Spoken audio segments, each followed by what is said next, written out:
తెలుగువారి #1 choice Telugu matrimony. వరంగల్లో నకిలీ విత్తనాల దందాకి చెక్ పెట్టారు పోలీసులు. కాలం చెల్లిన పురుగు మందులు, పత్తి విత్తనాల్ని సీజ్ చేశారు. హైదరాబాద్ కేంద్రంగా తెలంగాణలోని పలు ప్రాంతాలకు నాణ్యత లేని విత్తనాల్ని సరఫరా చేస్తున్నట్టు గుర్తించారు. పరకాలలో టాస్క్ ఫోర్స్ దాడులతో ఈ నకిలీ దందా అంతా బయటపడింది. 4గురిని అరెస్ట్ చేశారు. మిగిలిన వాళ్ల కోసం గాలిస్తూ ఉన్నారు.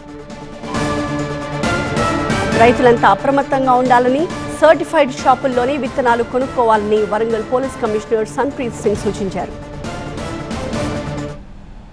మనకి సప్లయర్ మెయిన్ ఎవరుతున్నాడో అతని పేరు గౌతమ్ జయదీప్ A1 గా గుర్తించాము. ఇందులో ఎవరైతే ఇద్దరు వ్యక్తులు ఉన్నారో A3 A4 అంటే తిరుపతి కుమారస్వామి, వాళ్ళిద్దరికి కూడా ఫెర్టిలైజర్ షాప్స్ ఉన్నాయి.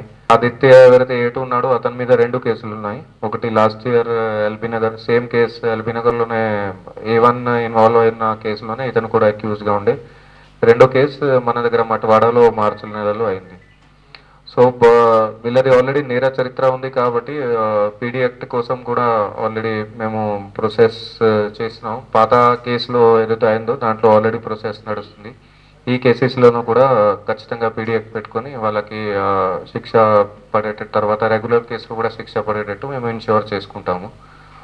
సో పబ్లిక్కి అదే విన్నపం ఉంది, ముఖ్యంగా రైతులకి.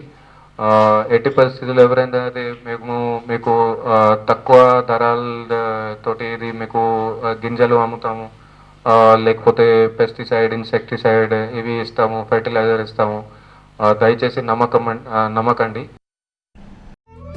తెలుగువారి #1 చాయిస్ తెలుగు మ్యాట్రిమోనీ.